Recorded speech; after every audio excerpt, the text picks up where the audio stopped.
listening to the 14th Source for all geeky and nerdy news and discussion, which means that you're listening to a podcast. For all intents and purposes. I am D. Bethel. And I'm Andrew Asplund. And we are your two overeducated, codependent nerd hosts, bringing you the things that we like to talk about, but filtered through inquisitive and critical lenses in the episode for Friday, April 7th, 2023. Happy April. Happy April. And also, 2 days after First Contact Day, so First Contact was April 5th, was this Wednesday. Regrettably, I have no doubt there's probably some Star Trek announcements that were made, but we're not going to talk about them. I want to take the old Jon Stewart Daily Show of like, boy, some interesting things were announced today, weren't they? Wink, but we're going to talk about them tomorrow. No. Right. Because we are recording this before First Contact Day, as it ends up. Spoiler. Indeed. So yeah, it's... but still, news is happening, which is way out of our purview for this show. So, well, it's a busy week. It is. Well, it's interesting that they actually did announce something last week, and that was that they announced a new Star Trek show that's in development called basically Starfleet Academy, and it's there's not a lot known. It's a live action show, is what it seems to be. The only thing I've read of interest is that one of the writers in the writers' room is Tawny Newsome, who is the voice actor for Beckett Mariner in Lower Decks. Right. So it's interesting because she's a comedian, right? I believe in a lot of her other professional life. So the suggestion this show will have at least a certain aspect of lighthearted comedy. Who will be making a live action debut as Beckett Mariner in Star Trek Strange New Worlds. Strange New Worlds Season 2. Oh my God. I'm excited for that. We're rewatching, I don't know if we told you this, Andrew, or dear listeners. I'm in anticipation of Season 2 of Strange New Worlds, which I don't know if it hasn't even a date yet. I think it's July something. Okay, so we're a little early, but we are rewatching Season 1 of Strange New Worlds in anticipation of that, which it's really interesting now because rewatching it, I have so much more Star Trek context than I did at the original watch, that I'm actually, if this is going to sound real, I don't want to say mean, but just very kind of judgment. It feels so much more like Star Trek on my second rewatch, not because I'm watching it again, but I think it's just I have more context. And I'm just like getting it more. It's fantastic, absolutely fantastic. Every single episode. So let me think about that for a bit, because I was, when they announced this new Star Trek series, Starfleet Academy, they didn't say a sequel to this or a spinoff of that. Now, the announcement they made makes it sound like it's probably set in the era that Discovery. Star Trek Discovery ends it with in season 4 and 5, which is the far future, because it talks about Starfleet Academy hasn't really been operating for 100 years, which is because in Discovery season 3, they discover that Earth leaves Starfleet after some bad stuff happens. Wow. So like Starfleet Academy on Earth isn't part of Starfleet anymore. That's no good. But it's not, they're not saying, it's going to be a spinoff with all these characters, It's its own show. And I mean, there's something about like Star Trek doing a universe where, while there are certainly crossovers and like whatever, it is more of like you can just kind of watch them. You don't have to watch all of it, right? You can watch the Star Treks that look interesting to you. Now, as you watch more of them, you see some interconnectivity. You see the kind of the world and the feel that is Star Trek. Yeah. But like you watched Strange New Worlds, a year ago, with basically no context, right? Other than having seen some Next Generation and some original stuff, and knowing the context of Captain Pike and a lot of stuff, right? But it was just the idea. You watch it and it was like, oh, this is really great. And now is like as you kind of watch more Star Trek and you go back, like, oh, look, there's more. There's more threads there. More stuff that connects it. But like at no point did it say you better watch X, Y, and Z before you watch this. No homework required, right? And I don't know. I think there's something really interesting about that. I think, kind of speaking to your point, I think there are two shows in sort of the current Star Trek milieu that are actually working hard to connect to the larger continuity of, I guess I would say pre-Paramount Plus or CBS All Access. if we want to go back to the beginning, OG. You mean those old scientists? Right. And yes. And actually, those are Star Trek Picard. And I would even say Lower Decks, because they have made some efforts to make connections to like what characters from previous shows, pre the CBS All Access, pre Paramount Plus, what they've been doing ever since, right? Kind of connecting to, I guess, the TNG movies and stuff like that. Yeah. And that's I think are the threads that are sewing together the entire thing, right? Not saying that it's definitive, even like the Lower Decks. If anything, it's more of like winks and nudges and stuff like that. But it's still like making those connections, and I don't think we can discount that, especially because the current era of Star Trek seems to be so well managed and closely managed that nothing is an accident, right? Right. But they all seem to feel like they're operating independently to a certain extent, right? Like, right. Again, like the anti-Marvel method, in the sense of like, you don't need to watch all the Star Treks to watch the new Star Trek, if I can be blunt. And yes, I said Star Trek to be diminutive. Well, and I actually think that's because, at the same time, the reason I think about it a lot, this is kind of where I was thinking for the last couple of days. Mm-hmm. Marvel is basically, they're saying that Marvel's pumping the brakes on a lot of their MCU stuff. Yeah. Because it's, they're not performing as well. And people are saying like, yeah, it's fine, but it is getting to the point where like you can't watch anything anymore without like, well, let me go watch these other 17 things. I'm not just saying that that's something I've been saying for the last fucking 4 years, but yeah, maybe it's something I've been saying for the last 4 fucking years. You have been. And it's funny because what I would say is, whereas Avengers, like the big Avengers movies, especially the last two, those were kind of like special, like, okay, you don't need to watch all this stuff. You need to watch all this stuff to watch those, but not all the individual components, right? Right. Whereas now it's like, no, man, it almost feels like you can't watch anything without, well, actually, what the fuck are they talking about here? Oh, what is... The only exception I would say would be like the premieres this year, like Ms. Marvel is kind of dependent on the Avengers, like OG Avengers. Maybe like, I guess Infinity War is actually the most recent sort of touchstone you need to understand, right? For a lot of the new stuff, because of the snap, for like better word. But like Ms. Marvel, I think She-Hulk is just kind of like, well, that's kind of, what? Maybe you're right. Maybe you're right. Actually, you're right. And I think rather than being some you don't have to and some you have to do a little, it's like everything has an entry level, which in the cultural, like, whatever, most people probably have already seen the big ones. So it's not a big thing. But yeah, no, and I think about that because Star Trek, like, Lower Decks is probably one of the harder ones that if you have no context, you just sit down to watch it. It is like, oh, there's a big cognitive load of like a lot of stuff you just don't quite get, or jokes you don't get, right? Jokes you don't get. It's still a funny show. It's a funny animated science fiction show in its own right. I can say this with a fair amount of confidence. Like, it is not too far removed from something like Futurama, which was itself laden with cultural science fiction references, but was still funny on its own because the characters are so strong, right? Mm-hmm. And like, if you understand anything about science fiction, it's people that are the unrecognized laborers of a high-functioning spaceship. Like, that's funny, and it's cool, and it's interesting, right? And I think it actually is very successful on its own. But I think you're absolutely right. We're like, if you don't have a lot of Star Trek experience underneath you, you're missing a lot of the jokes. But that I just want to emphasize, like, that doesn't mean it's not funny, and that doesn't mean that it's incomprehensible. It's very enjoyable as just like a goofy science fiction animated series on its own. But yeah, but the way it threads that needle is glorious. Like, it shouldn't work, but it does. Yeah, I mean, and it is, and I think one of the things that they do reasonably well with their Star Trek universe kind of stuff is now how different shows can really take different like stances, can kind of like feel like really different.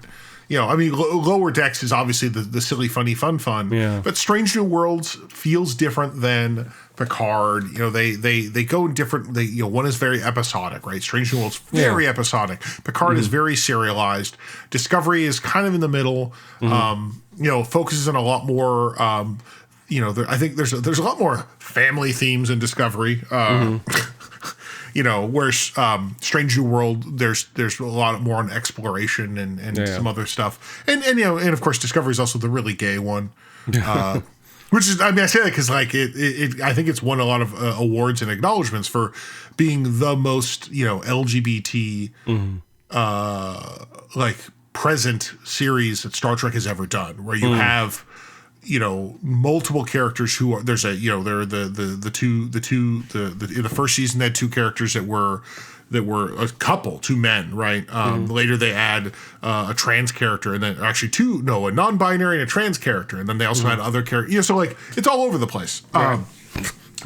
Whereas Picard dealing with real issues of getting old and becoming a grump, with that kind of stuff. Right. I don't know.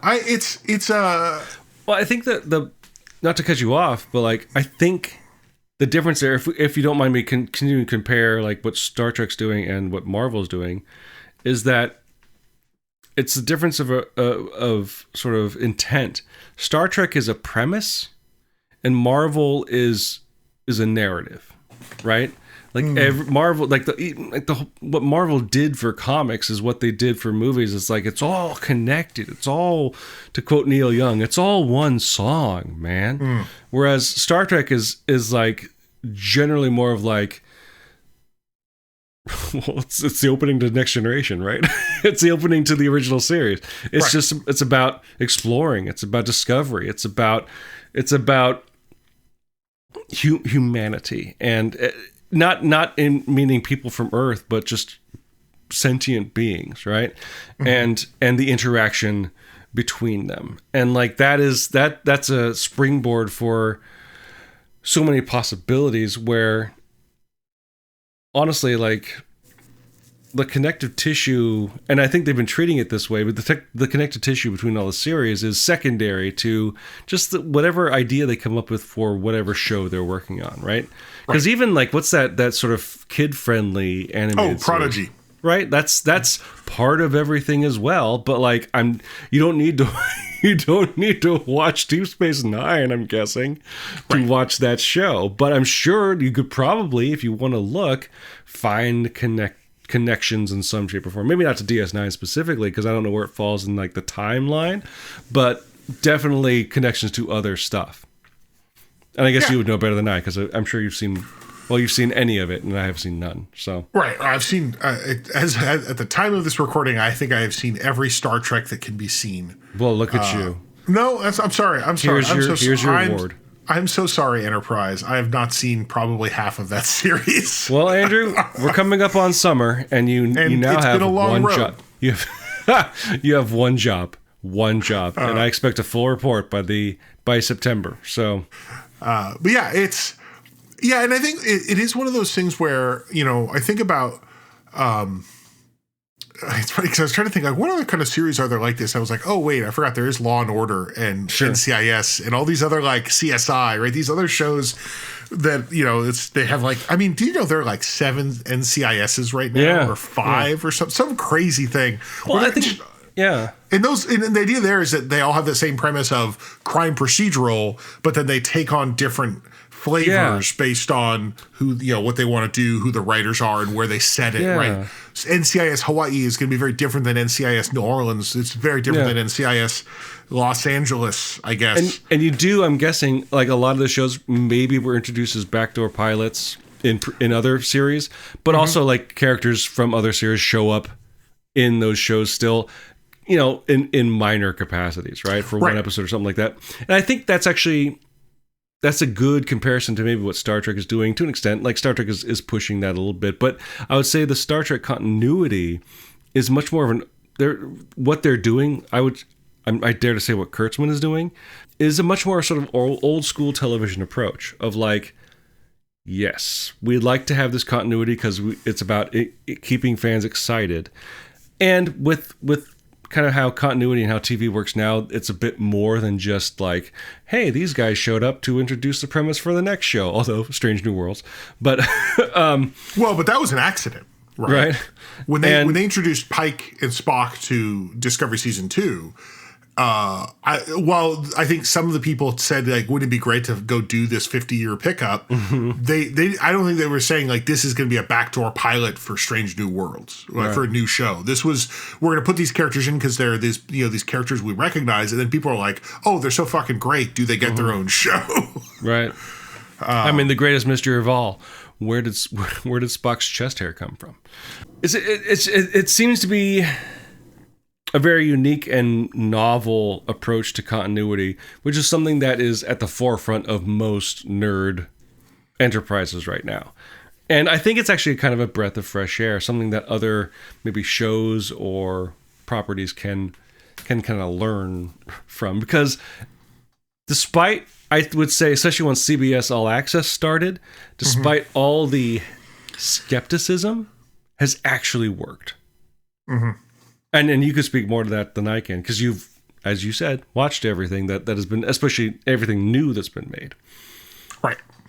No, it really, Star Trek has, and I mean, and the other comparison for me to think about is Star Wars. Sure. Sure. And this is actually, I would say Star Wars, like Star Trek, I think you're right. It's the premise, the shared concept really is that it's that, wagon train to the stars and variations thereof. Whereas actually, Deep Space Nine wasn't the wagon train; it was the frontier town. And we see these other things of really, how do you permit? What are the different narrative tropes in westerns, and how do we turn it into space? Right. Whereas I think Star Wars is an interesting comparison. That I want to mention, because that's one where it sometimes feels like that's what they're just doing. Like, we have a big universe and let's fill it.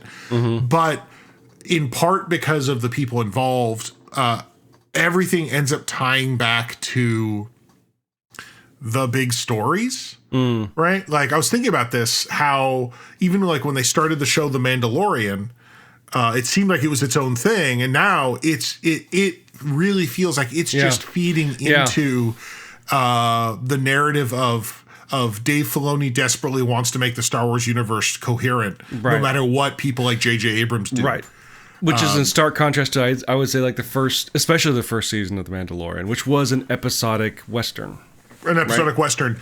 And it's not me complaining about it. It's just that it's the idea that, and it's actually very different than Marvel, where Marvel, there's this very methodical, we're making this thing. Star Wars is, we just kind of, we give some people some stuff to work on, and then some of it goes really sideways, and then Dave Filoni comes in and is going to weave it together because that hat gives him weird powers. It's a big hat. It's a big hat, I'm not.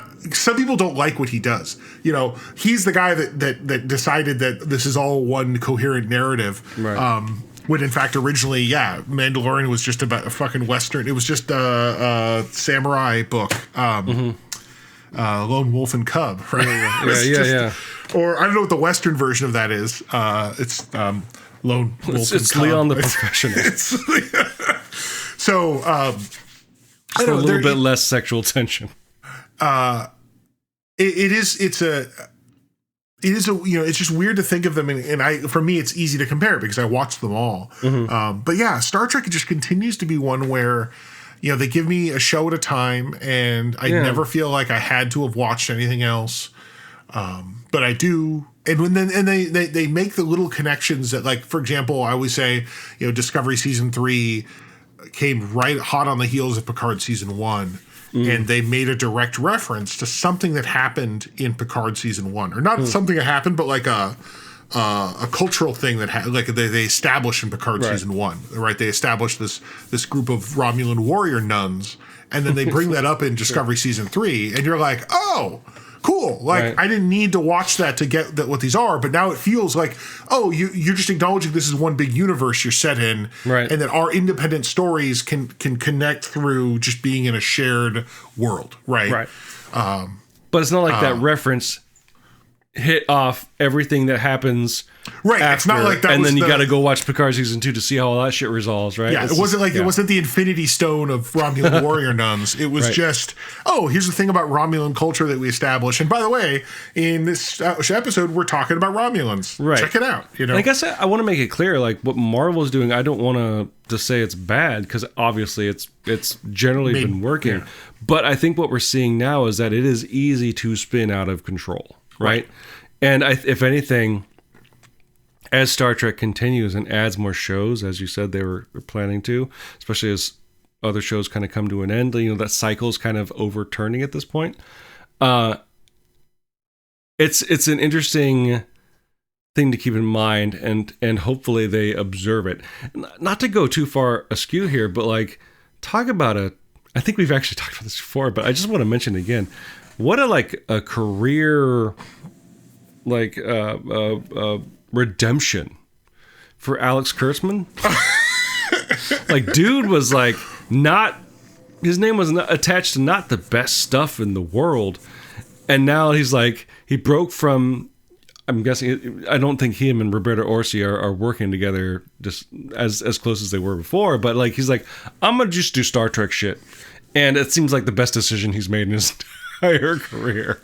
And what the funniest part for me is that all while tying in that Star Trek movie that, while well regarded, is like this weird orphan. Or orphan family. You're talking about the 2007, the Chris Pine, like the idea that that's, it's a different universe, it's whatever. Oh, but it had that weird alternate timeline premise that like, oh no, that happened. Yeah. That's, in fact, they even say Spock disappeared in blah, blah. Like when they talk about what happened to Spock, like, oh, fuck, he disappeared. And like, oh, we the viewer know where he went, right? He went to some other weird universe with a very different looking Captain Kirk and Spock. There's just, so it is a funny redemption that like, hey, not only did he get to do the thing he really wanted to work on, but then like tie in that weird movie he made in the aughts into the Spockiverse, and now just being able to have shows. And honestly, they keep talking about new shows, right? Starfleet Academy. Honestly, maybe it won't get made. I say that because they've been talking about a Section 31 show. Yeah, with Michelle Yeoh, right? Michelle Yeoh, and you don't know what Section 31 is, Dan. I don't, but you'll find out eventually. But the idea that Michelle Yeoh, that show got announced like 5 years ago before she won an Academy Award. Is that a Picard thing or is that a Discovery thing? Section 31. Mm-hmm. It is actually technically in multiple series. I won't tell you where its origin is, but. Okay. It's a thing that they created in a Star Trek show that then they kind of started bringing into other Star Trek shows. If I don't watch Discovery, will I still come across it? Yes. Okay. That's all I need to know. Look, you're going to come across it sooner than you think. All right. So just don't worry about it. They added it in, like, they know I'm doing a second rewatch of Strange New Worlds. They're going to insert it into an episode I've already seen. But yeah, it's good. No, but the idea that like they were going to do that, and they still say, "Oh yeah, it's still on the pile." But like, right. No, they're not going to get Michelle Yeoh, Academy Award winner Michelle Yeoh, to go do your Star Trek show. Does she have a cousin? Although I mean, and honestly, of all the shows that doesn't need to be made, that's probably top on the list. Oh, interesting. Because Section 31 they're bad guys. Like they're bad guys. And so the idea of like, why would we have a show that's focused on bad guys? Right. Actually, you've seen a reference to Section 31. Lower Decks. Oh. They make a reference to it in season 3. Do they? Yeah. With William Boymore. Okay. Right. His transporter clone. Right. Oh, right. Yeah.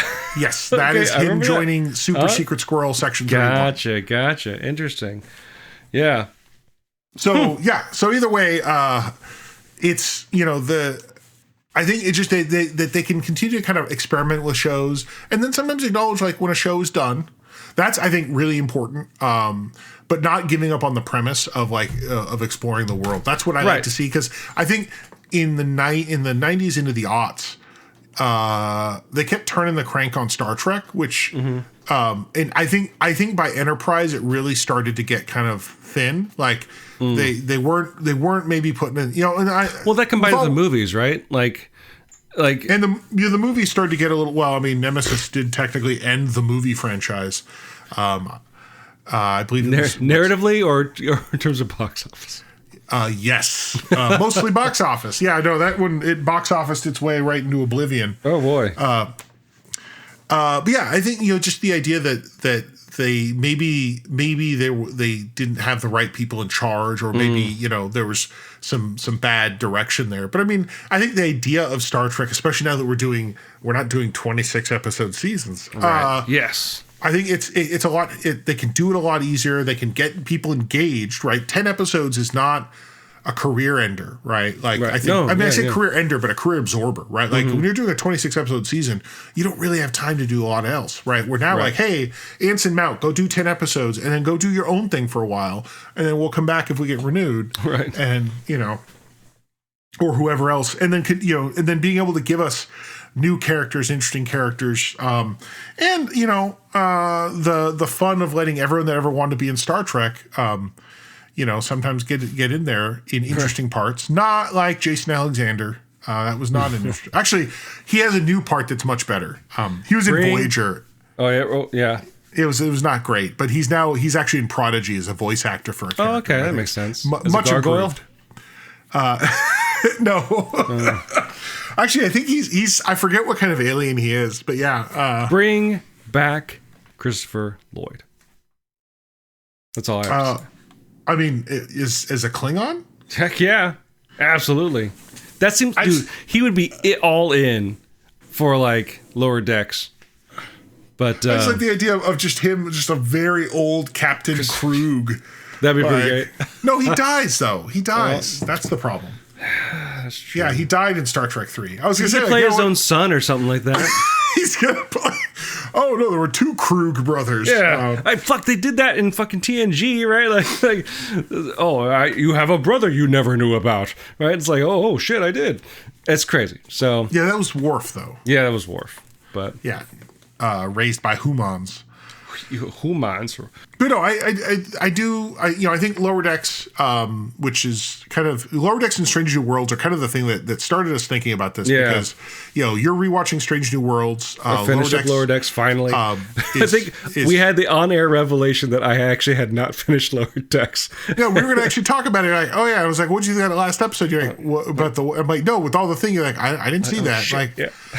Because, and let's acknowledge it, Lower Decks season 3. That final episode did feature every shitty city in California, right? Hey! Wow, just because you live in Washington now, you can't be throwing. Hey, there's nothing wrong with any of those cities. Hey, how many Washington cities have fucking spaceships named after them? Go fuck yourself. Is all I'm saying.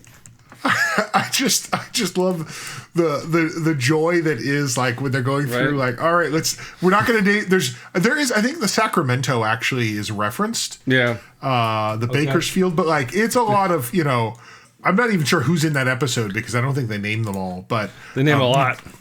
Yeah. There's some pretty fantastic ones. The West Covina.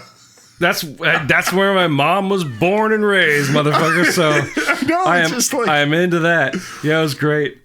Yeah, the Burbank, whatever. The Culver City, Inglewood. A lot of Southern California. Yeah, Pacific Palisades. that's when they killed me. They got the Vacaville in there. Oh my god, it's so good. The San Jose, the Vallejo. Which is, and I think the important thing is that. When we talk about a big Star Trek universe, right? That we have these very serious shows, and then we have Lower Decks that does too. The Lower Decks. I want to talk about Lower Decks for a hot second because it's not only the silly show that makes all the jokes about Star Trek, including sometimes making fun of the silly shit that Star Trek does. Absolutely, yeah. But then also sometimes almost leans harder into the premise than Star Trek does. Right. It has more leeway because it's animated in a lot of ways, I think. Right. It can lean into it even harder. Which that's sticking with it, but like going back to the point we made, I think this is actually kind of the point of that's blowing my mind right now. It's like it stays true to that idea of Star Trek is a premise, right? And like you said, it's able to lean into it. But just to kind of flip off that, like we're seeing with The Mandalorian, like it's what is the premise of Star Wars, right? Mm-hmm. Aside from it's a fantasy show, right? And the movies, like you said, established like, oh, it's about Skywalkers. But then as soon as we run out of those, it's like, well, then what's Star Wars about? It's it's an interesting problem that we're seeing. And yeah, I think we're seeing with the current run of Star Trek being very aware of what Star Trek is as a premise. Not saying you can't play with that premise or break that premise, but understanding what kind of makes Star Trek is crucial here. And going back to Lower Decks, obviously it's a half-hour animated sitcom, but they have multiple opportunities, and they play with the idea of going back to what Star Trek is, instead of just, so it's not just self-referential humor, that they also play with just that basic premise of exploration, of first contact, of what second makes contact, right, of what makes, sentience and what makes humanity, for lack of a better word, applying that to all sentient beings here, what connects us all in a lot of ways. And it's a brilliantly written addition to everything that Star Trek is and has been in that regard. But it's also blisteringly funny. Yeah.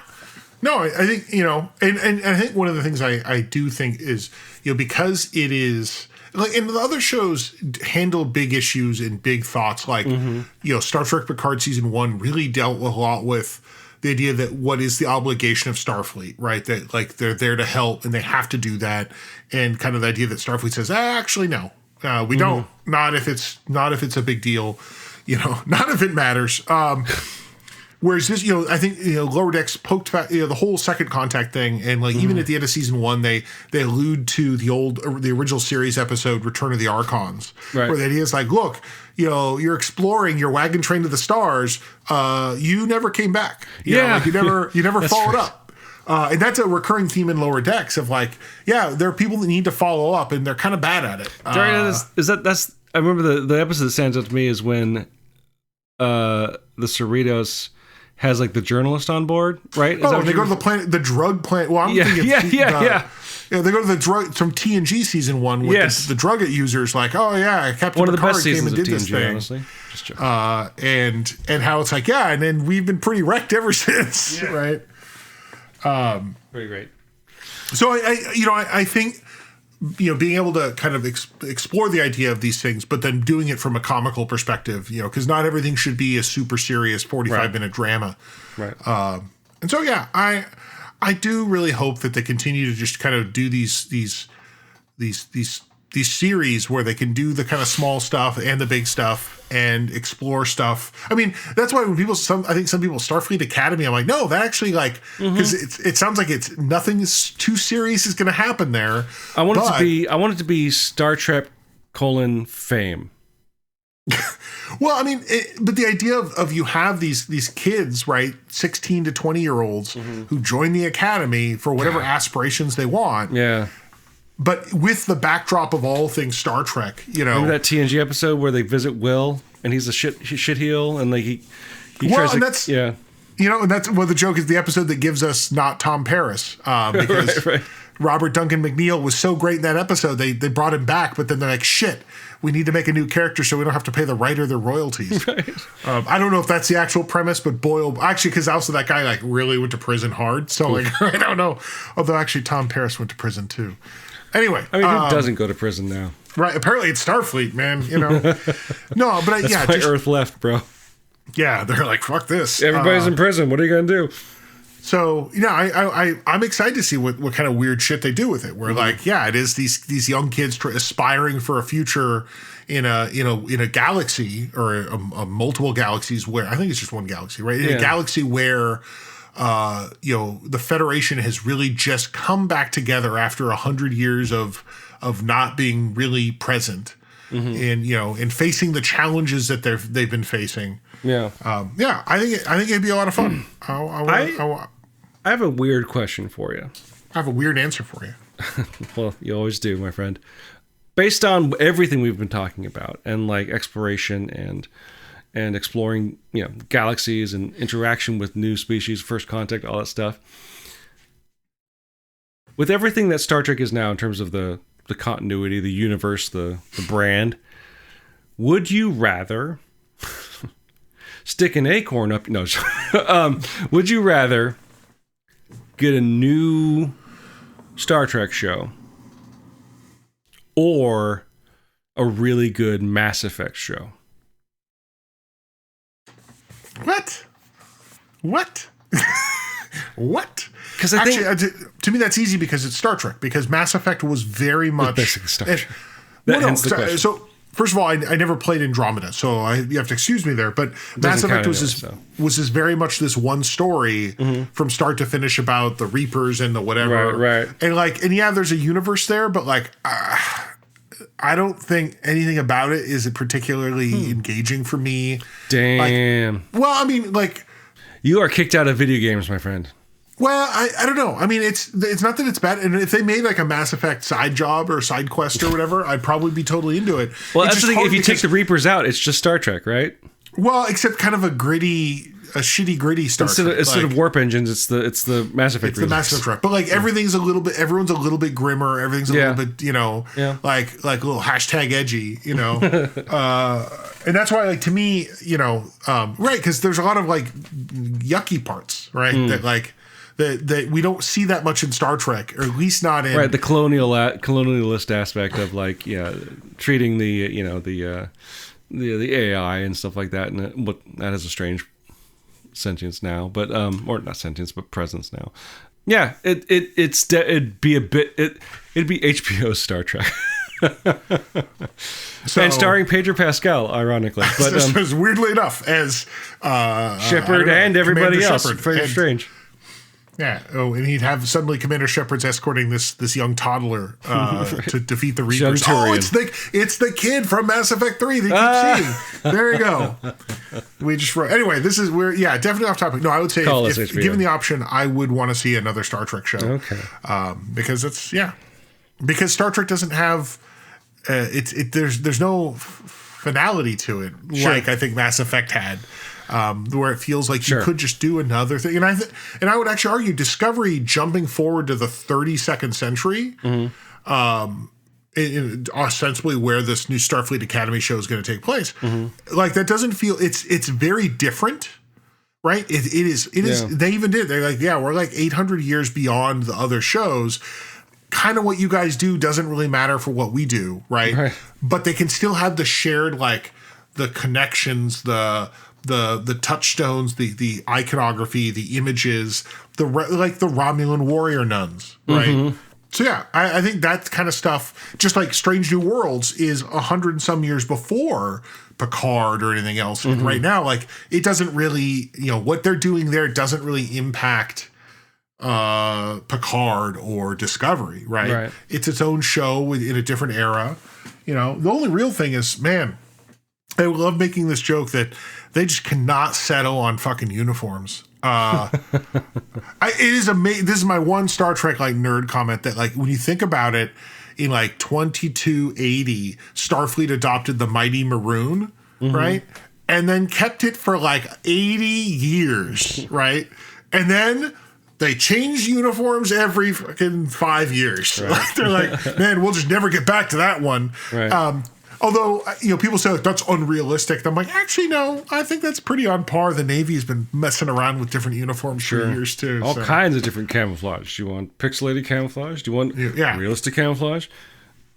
None of us has you. That's not sorry. Well, I mean, in the water. In the water, right. Like, so if you fall overboard, we won't see you. Good job, guys. All right. But anyway, Star Trek. I don't know. It's a fun time, and I really hope they announce some exciting, thing. Right, and they probably will have by the time you hear this. Yeah. But we plan ahead, clearly, and did not. To plan ahead. There we go. Plan ahead? So Star Trek. It's always about time travel, and here we are, not doing so. Kind of. So if you, dear listeners, have your thoughts about the topics we discussed this week, feel free to leave your thoughts as comments on the page for this episode at forallintents.net. You can also post your comments or engage in conversations with other listeners on our Facebook page. You can find us on other social media as well, specifically the ones that we like to frequent. You can find me at Instagram at dbethelcomics, and you can find Andrew on Mastodon at profounddark@dice.camp.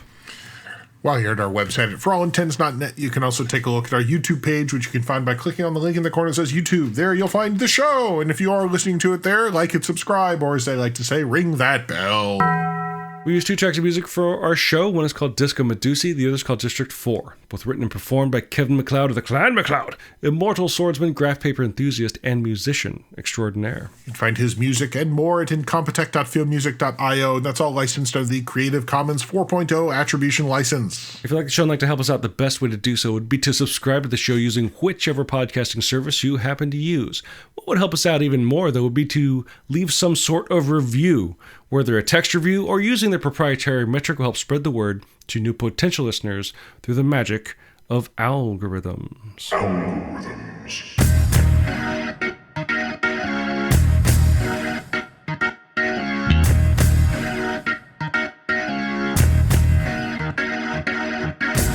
I'm not going to say that I'm a bigger fan than you everybody knows this. I am a big proponent and player of tabletop role-playing games.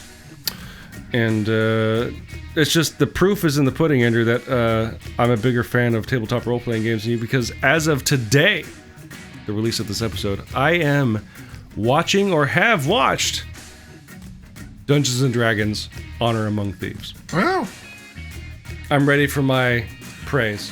That's good. I've heard good things. I hope you enjoyed it. Well, I've heard good things too. I don't know how it's doing. I've only seen 2 headlines because I don't go looking for it. One saying it was overperforming based on expectations, and the other one said it was underperforming based on expectations. I don't know. Hopefully it's doing fine.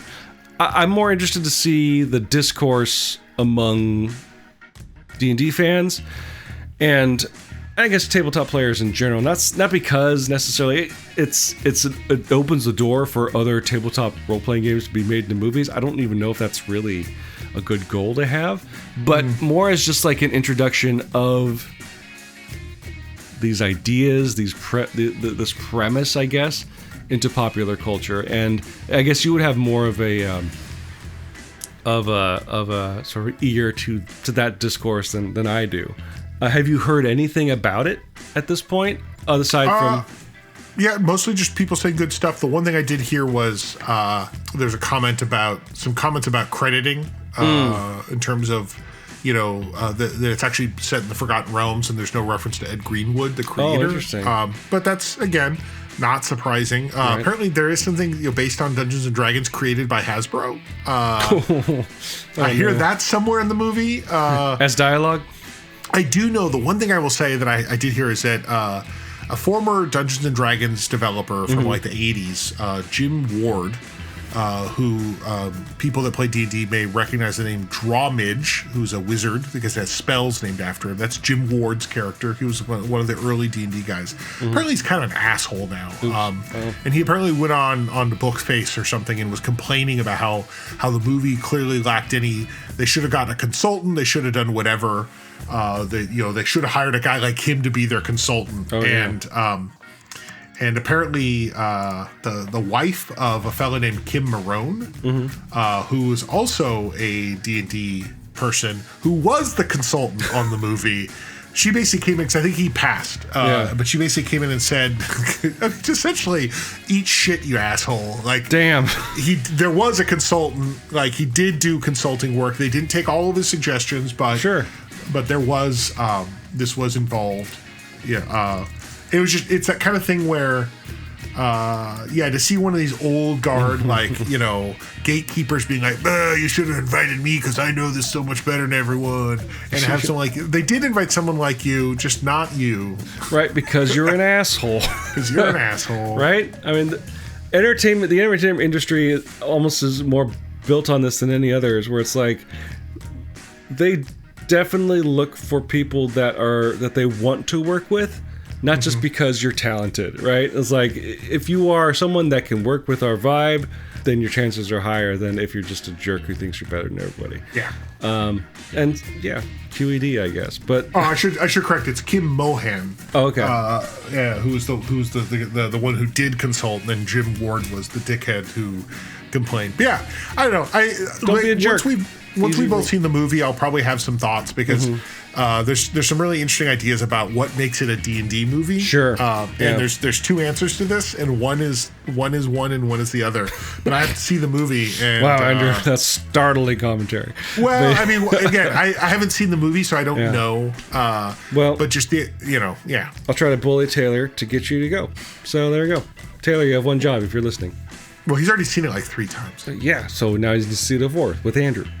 Even got like the free novelty popcorn D20. I saw that. It's like a huge D20. It's wild. Okay. So until you get a gigantic novelty D20, dear listeners, I'm D. Bethel. And I'm Andrew Rasplin. And for all intents and purposes, that was a podcast. And let me just say, for no particular reason except for those that know, happy First Contact Day. It's a special one.